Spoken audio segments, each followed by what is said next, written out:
Jasmine Crockett's got another hot take. No blacks and whites on a wedding cake.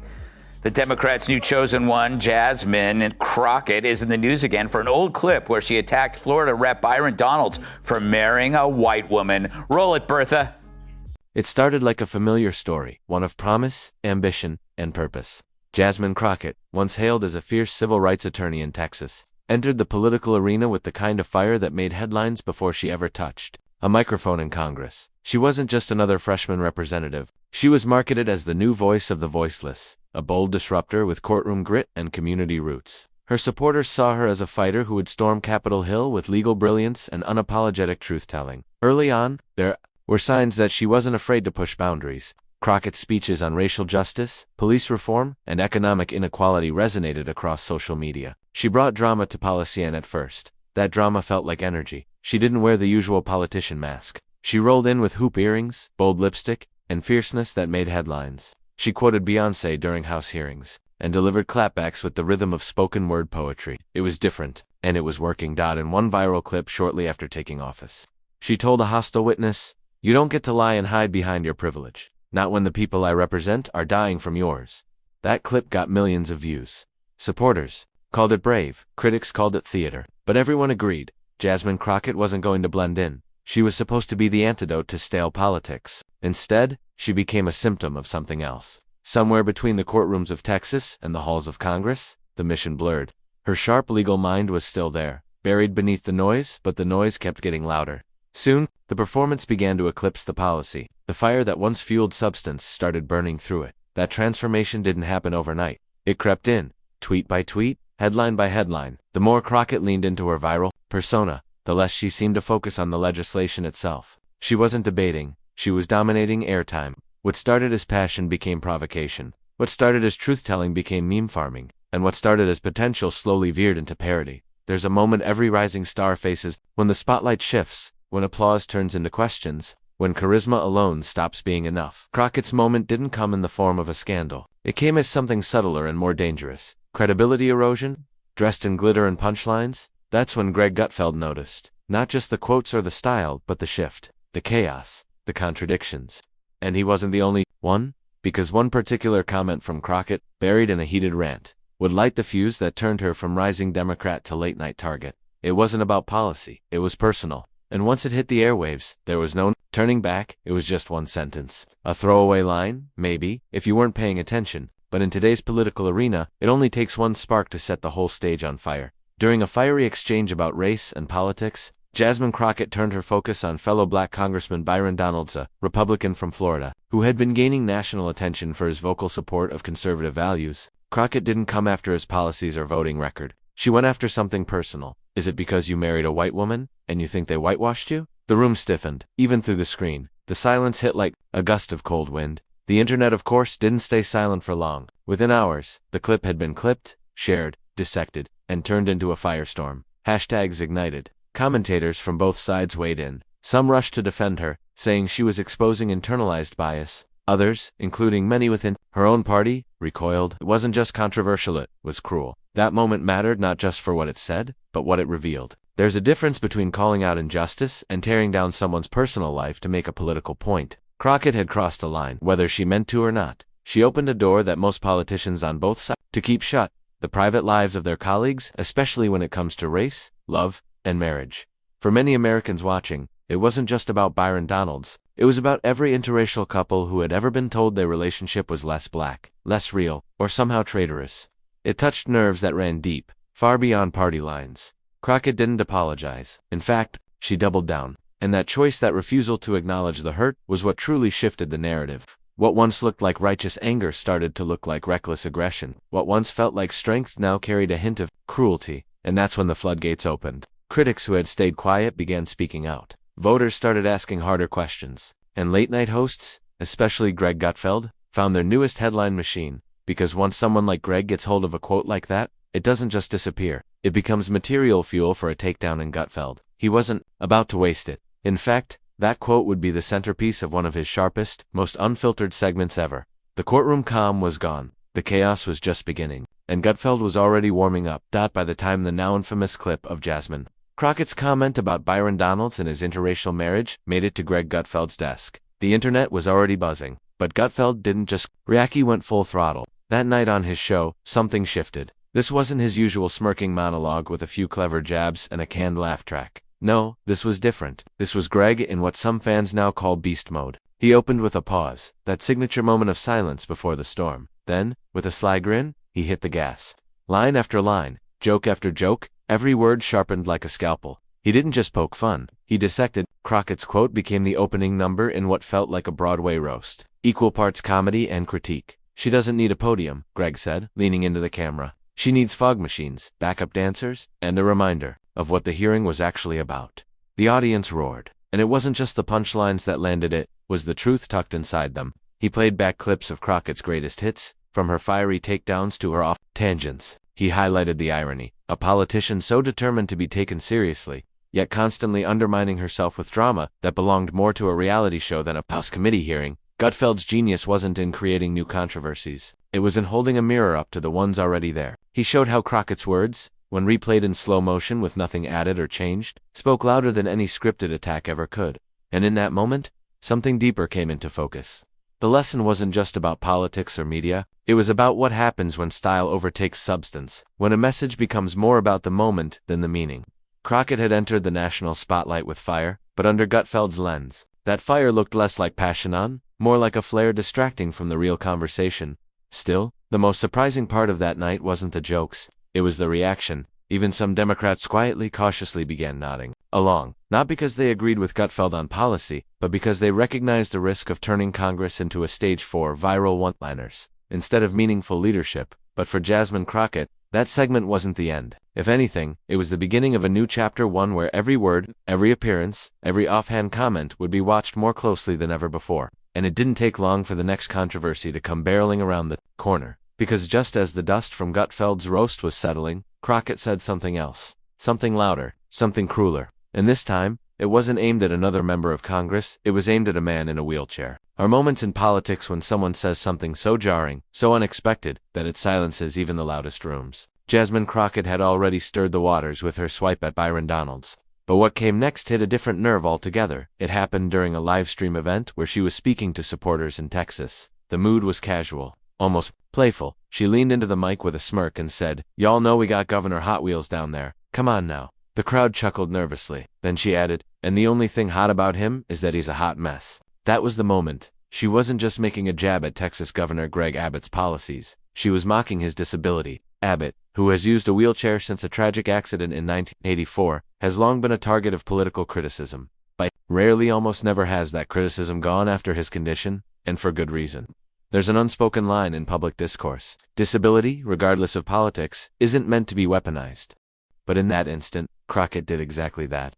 And the backlash wasn't just from the right. Disability rights advocates, veterans, progressive columnists, S7 people who had once celebrated her fire took a step back. The phrase hot wheels started trending, not as a punchline, but as a question. Had she finally gone too far? It wasn't the first time either. Journalists quickly uncovered old posts where she had liked and shared similar jokes. One meme read, "Where's Abbott rolling to?" Another sarcastically praised Governor Hot Wheels for avoiding town halls. It all began to form a pattern, one that felt less like one bad moment and more like a blind spot. And here's the thing, mocking someone's disability doesn't just hurt that person, it signals to millions of people with visible or invisible disabilities that their challenges are fair game, that their dignity is disposable in a political fight. It sends a message that compassion is conditional. And once that line is crossed, it's hard to walk it back, Crockett tried to clarify. She claimed the term wasn't about Abbott's wheelchair at all, but the clips, the comments, the context, they told a different story. In trying to sound bold, she came off cruel.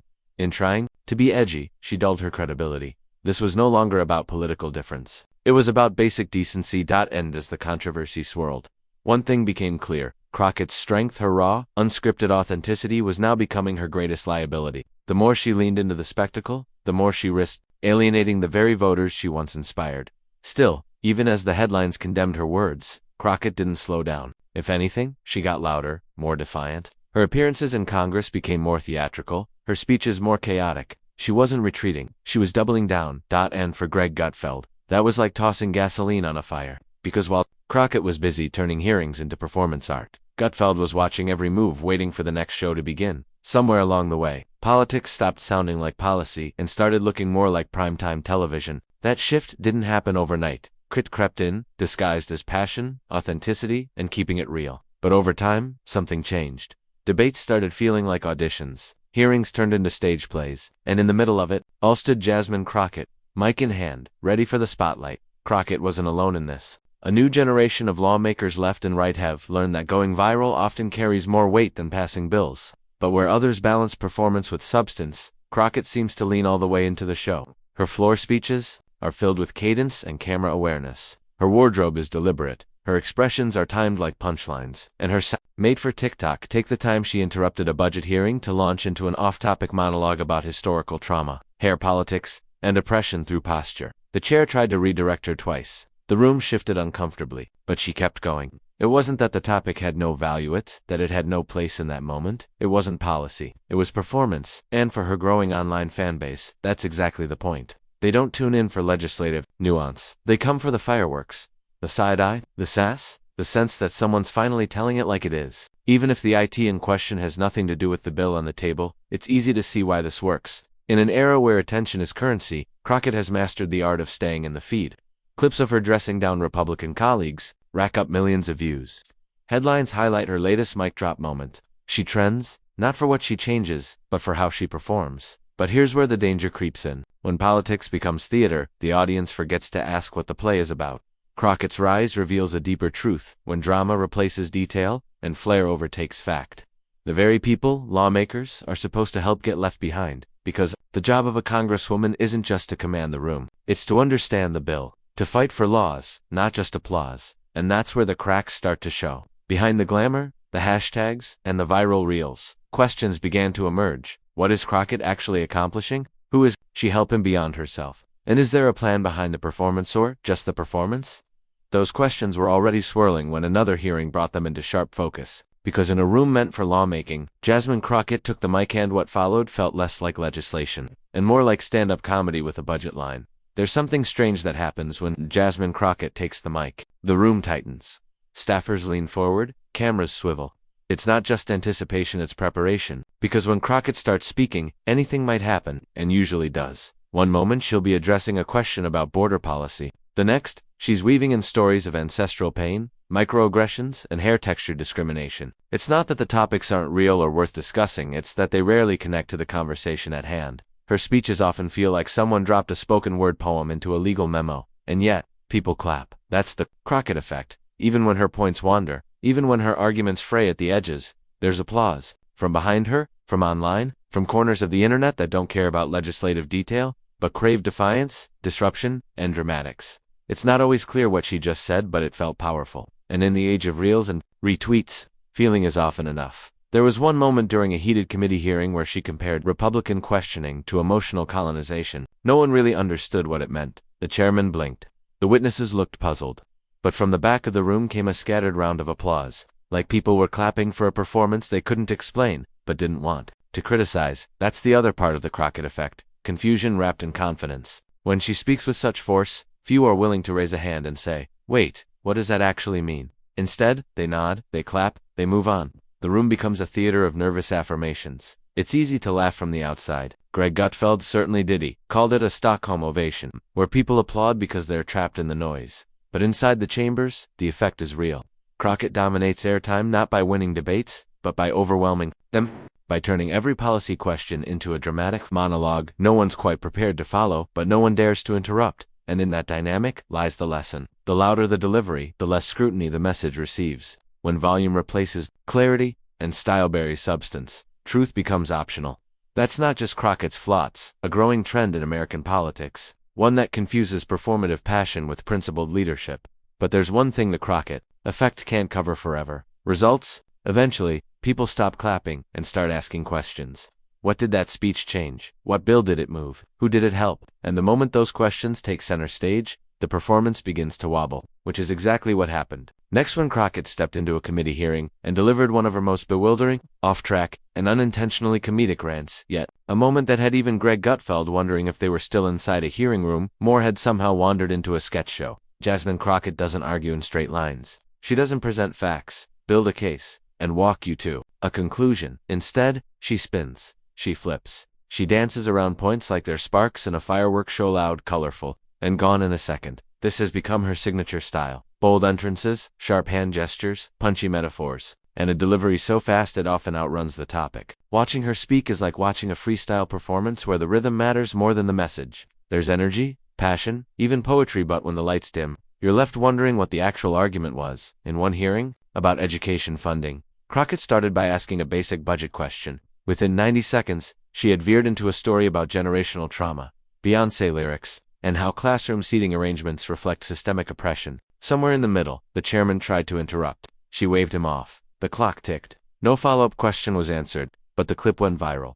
Again, her supporters say she's breaking the mold, refusing to play by Washington's dry and outdated rules. They see her fire as necessary, her flair is refreshing, and to be fair, there's truth in that. Congress has no shortage of dull, scripted soundbites. Crockett brings something different, something raw, but raw doesn't always mean ready, because when hearings become monologues and questions turn into performances, what's lost is clarity, what's lost is dialogue. When everything becomes a moment to go off, no one gets to go deeper.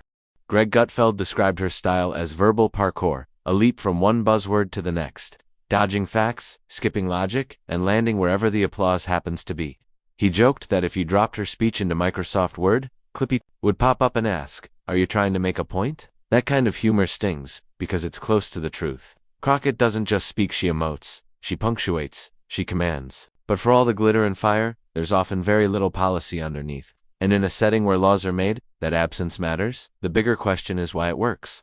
Why do millions keep sharing those clips? Why does the drama keep pulling focus from the details? Maybe because in today's political world, clarity doesn't trend, conflict does. And if conflict is currency, then Crockett's next move would prove just how much she's willing to spend. Because in the very next hearing, she wouldn't just derail a conversation, should dominate the room in such a chaotic, off-topic tirade that even her own party began shifting uncomfortably in their seats. A moment that would blur the line between representation and reality TV, and give Gutfeld all the material he needed for a takedown that wasn't just funny, it was surgical. After everything, after the Hot Wheels jab, the viral outbursts, the glitter-soaked tirades, you'd expect some kind of reckoning. Maybe a formal censure, maybe a quiet call from Democratic leadership asking her to dial it down, or at the very least, a gentle distancing from the more measured voices in her party. But none of that happened. Instead, the air went still. A few critics spoke up, mostly from across the aisle, but inside her own party, silence. In some corners, even applause. That silence said a lot. In today's political climate, where going viral is more valuable than drafting viable policy, Crockett isn't seen as a problem. She's seen as an asset. She trends as she rallies a digital army. She fires up donors who want someone loud, unapologetic, and visible. And while her colleagues may cringe behind the scenes, few are willing to say so out loud. Why? Because challenging her would mean challenging the ecosystem that rewards volume over vision. It would mean admitting that substance is being replaced by sound, and that's a conversation many in Washington simply aren't ready to have. There's a moment that captures this perfectly. After one particularly chaotic hearing where Crockett had gone completely off script, derailing a discussion on small business loans by diving into a rant about historical injustices, and her own Instagram comments, reporters cornered a senior Democrat for comment. He smiled, shrugged, and said, "Well, at least people are paying attention." And that's the rub. In an age where attention equals influence, Crockett is doing exactly what the system rewards. She's not getting pulled aside, she's getting booked. Not disciplined, amplified, but there's a quiet cost. That absence of real backlash sends a message, tells other lawmakers, especially younger ones, watching from the sidelines, that maybe this is the playbook now. Maybe clarity and collaboration don't get you noticed, but chaos might. Still, the question remains, what happens when the show ends? Because no matter how loud the applause, voters eventually want results. Laws passed, problems solved, lives changed. And Crockett, for all her fire, hasn't shown much interest in the long, quiet work of governance. That tension, the growing gap between spectacle and substance, was about to explode. Because in the next act, Crockett wouldn't just stumble in a hearing, she'd melt down. A live mic, a confused audience, and a moment so surreal, even her staunchest defenders were left speechless. There's a rhythm to most congressional hearings. A question is asked, a response is given, facts are debated, and if the room's lucky, something meaningful gets done. But when Jasmine Crockett steps in, that rhythm doesn't just skip, it collapses entirely. In a recent committee hearing, meant to address small business tax relief, Crockett took the floor. She had 5 minutes. Instead of diving into the specifics of the bill, what it would do, who it would help, where it might fall short, she launched into a story about growing up in the South, peppered with commentary about wigs, wellness culture, and what she called economic gas. By the time her clock ran out, not a single provision of the bill had been mentioned. The witness panel looked confused. A fellow Democrat tried to redirect the conversation, gently. But Crockett just smiled and tossed in one last phrase, y'all. Worried about deductions. I'm worried about dignity. It sounded powerful. It played well online. But dignity wasn't on the table that day, policy was. And nobody left that hearing with more clarity than when they entered. This wasn't an isolated moment. Time and again, Crockett's performance in legislative settings has followed the same pattern. A burst of energy, a detour into personal reflection or pop culture, and an emotional high note that leaves behind more smoke than signal. Even Greg Gutfeld, in one of his sharper segments, pointed out that Crockett has a gift for turning straightforward discussions into verbal obstacle courses. He played clip after clip of her misnaming government agencies, misquoting legislation, and responding to direct questions with phrases that sounded profound, but unraveled the moment you tried to follow them. One particularly surreal moment came during a hearing on infrastructure spending. Asked about the specific language of a funding amendment, Crockett paused, flipped through her binder, and said, "This bill isn't about concrete, it's about consciousness." The room blinked. Gutfeld rolled the clip 3 times on air, calling it the most poetic way to say absolutely nothing, and yet people clapped. Again, that's the trick. Crockett's speeches are engineered for impact, not clarity. They resonate emotionally, especially with audiences who feel overlooked or unheard.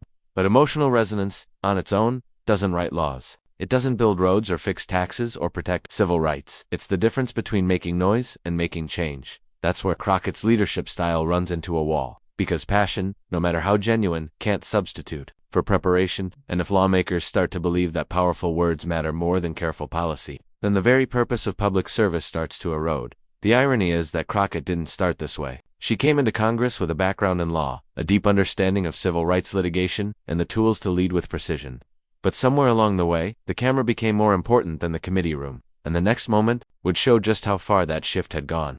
Because when Crockett found herself in yet another press conference, this time unfiltered, off script, and entirely out of her depth, what followed wasn't just confusing, it was a crash course in how charisma, unchecked, can unravel in real time. Every political era has its standout voices, people who capture the energy of the moment, for better or worse. Jasmine Crockett, with her booming presence and viral moments, has become one of those voices. The question is whether she represents where the Democratic Party is headed, or just a loud detour on the path forward. Supporters call her fearless. They see a woman unafraid to speak bluntly, to challenge the establishment, to drag uncomfortable truths into the light. And in an age where many voters feel disconnected from the polished, careful language of Washington, that rawness is refreshing. But critics, even some within her own party, see something else. A distraction. A performance act that draws eyes, but not progress. They worry that Crockett isn't leading voters anywhere, they're just following her in circles. Applauding every twirl dot at a recent policy summit, one moderate Democrat put it this way: off the record, she's like a fireworks show. Beautiful, loud, unforgettable, but when it's over, all you're left with is smoke. It's a harsh comparison, but it captures a growing unease in the party, the fear that attention and impact are being confused for one another. Crockett isn't the first politician to stir up controversy, and she won't be the last. But what makes her story so compelling is the contradiction at its core. A lawmaker with the training and intelligence to shape real policy, choosing instead to shape headlines? Maybe that's just the reality of modern politics. Maybe the path to power now runs through social media first, and the Capitol second. Or maybe, just maybe, this is a phase one that voters will grow tired of once the applause fades and the problems remain. Because in the end, politics isn't about winning the moment. It's about building something that lasts, that lifts lives, that solves real problems with real solutions. Jasmine Crockett still has time to decide which road she wants to take. The spotlight is hers for now, but the weight of public service has a way of testing every act. And in the next chapter of her career, it won't be the clips or the claps that define her. It'll be whether she can turn all that noise into something that actually matters. And if she can't, well, Greg Gutfeld will still be watching popcorn in hand, ready for the next show. Jasmine Crockett's journey from the courtroom to the Capitol has been anything but ordinary. She came in with promise, armed with passion and a sharp legal mind. But somewhere along the way, performance began to overshadow purpose. From viral rants to headline-grabbing quotes, she's become a symbol of a new kind of politics. Loud, emotional, and often off. Some see her as the future of the Democratic Party. Others see her as a cautionary tale. At its core, this story isn't just about one congresswoman. It's about the choices we make as a nation, whether we reward substance or spectacle, service or soundbites. Because politics isn't meant to be a stage play. It's meant to be a solution. Thanks so much for watching. If you enjoyed this deep dive, hit that like button, subscribe to the channel, and let us know in the comments. Do you think Jasmine Crockett represents something bigger, or is this just a passing moment in a loud political era? Take care, and we'll see you in the next one.